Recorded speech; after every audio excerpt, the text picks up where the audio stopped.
سلام و وقت بخیر. خوش برگشتید با من دنیز. میخوایم بریم امروز یک فال چای هولکی بگیریم ببینیم که چه اتفاقاتی پیش رومون هستش.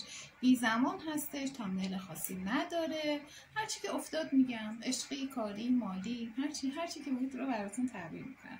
برای همه ما هم میتونه باشه.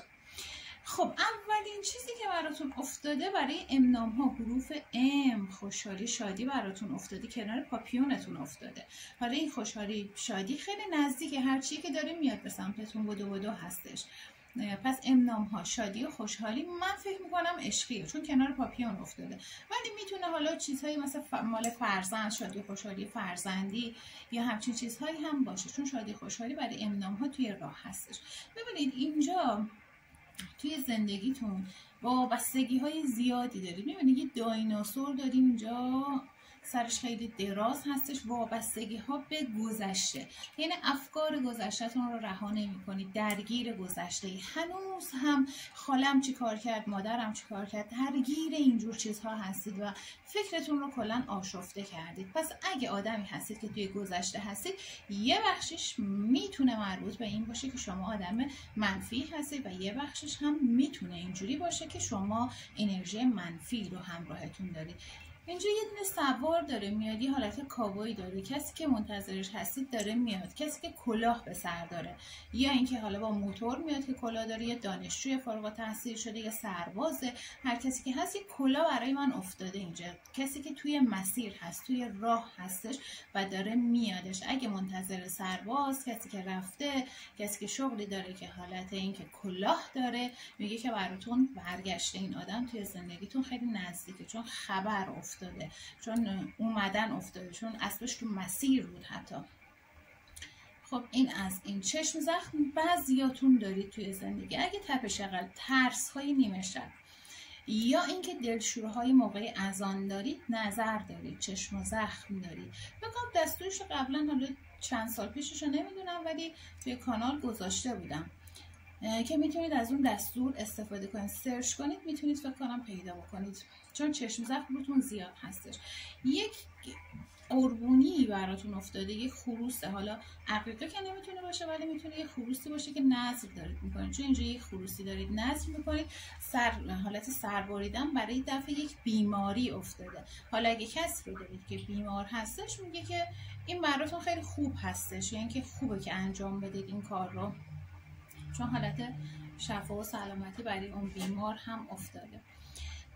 اگه منتظر وامی هستید، پولی که با عدد 1 هستش، هی میاد که درست بشه ولی از دست میره. چرا؟ حالا یا مدارکتون ناقص هست، یا حالا اون کسی که میخواد بهتون وام رو بده داره بازی در میاره. چون وام، پولی که نزدیکه، میاد ولی کنسل میشه، میاد به دستتون برسه ولی کنسل میشه، چون کنسل شدن یک موضوع وام یا پول رو من براتون دارم میبینم.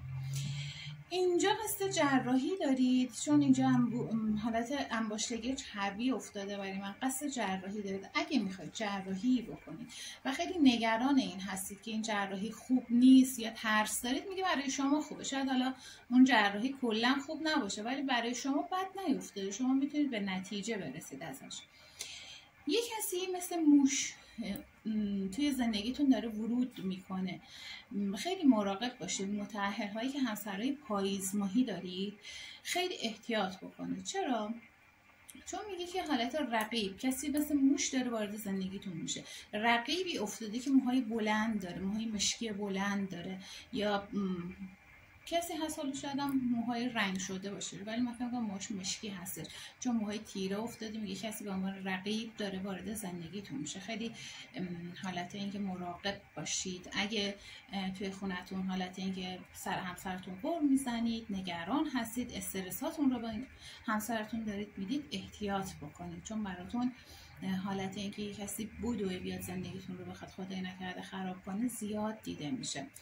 بیشتر هم متولد همون پاییزی که گفتم باید بیشتر احتیاط بکنن. یه صدقه بذارید، دفع بلاها برای شما توی راه هستش. اگه سنگینی داشتید، سنگینیتون یا تایم دعاش تموم شده، یا اینکه حالا مثلا دارید باطل میکنید، چون سنگینی هایی داره از زندگیتون میره. اگه مجرد هستید بین 35 تا 45 هستید، چه خانم چه آقا هیچ فرقی هم نمیکنه. میگه که اگه راه ازدواجتون بسته بوده، امسال مسیر ازدواجی براتون داره باز میشه، چون مسیر شما هستش دیگه. انگار که کسی که راهش یک دفعه باز میشه بعد خیلی هم هولکی ازدواج میکنه و مسیر رو باز میکنه. به آینده بسیار امیدوار هستید بعضیاتون، چون میگه که خودتون رو عقاب میبینید و فکر میکنید که میخواید به دوردست ها برید. آرزوها و آمالهای خوبی دارید توی زندگیتون، امیدوارم همتون بهش برسید، چون بال باز کردید و میخواید به اون اهدافتون برسید. اون اهداف براتون نزدیک هم هستش، دور نیست. دست از تلاش در هر صورت بر ندارید، چون میگه تلاش که بکنید به اون آرزو و خواسته هاتون میرسید. فصل پاییز تغییرات مالی خیلی خوبی رو برای بیشتر متولدین تابستون و بهار، اول تابستون بعد بهار، تغییرات مالی رو داره. برای تابستون ماهی یا جهش مالی، ورود به یک کار، استارت یک کار، تغییرات بزرگ مالی، سرمایه گذاری های خیلی خوب و عاقلانه. برای متولد بهار چجوری میگم، پول های خورد کوچیک کوچیک ریز ریز براتون دیده میشه. حالا بریم ببخشید من حرف زدم صدام گرفته. تارot رو بگیم ببینیم تارot چی میگه. باید شایدتون تقریبا سواد هستش، ولی باز هم میگه که یه مقداری تعدادی سنگینی ها و انرژی های منفی رو دارن.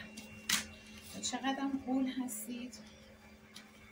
خب دقیقا اینجا هم براتون پایان انرژی های منفی براتون افتاده، پایان و دفع شدن انرژی های منفی براتون افتاده.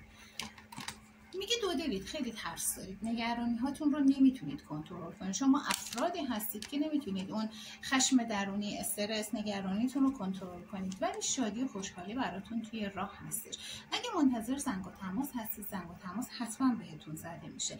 اگه منتظر دیدار هستید و روش دو دل هستید، میگه شما دوران بحرانی رابطتون رو گذروندید، یعنی اون بحرانه تمام شده توی رابطه شما و دیدار، ملاقات داره راهش باز میشه.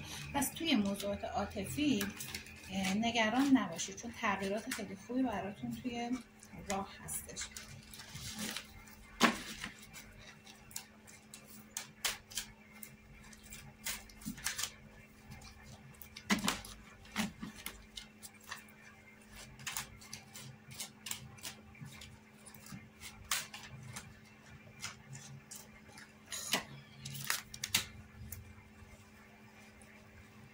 دقیقا همین رو میگه.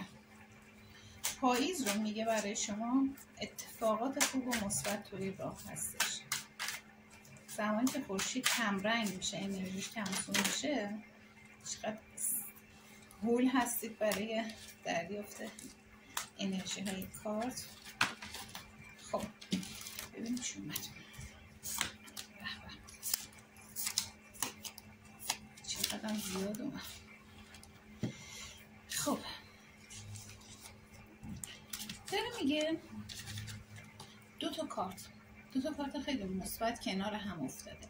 تغییرات بزرگ رو میتونید از این به بعد شاهدش باشید، تغییراتی که کم کم کم کم. ببینید این کارت ستاره و کارت خورشید هستش، کارتی که بخت و اقبال، دگرگونی رو براتون به وجود میاره.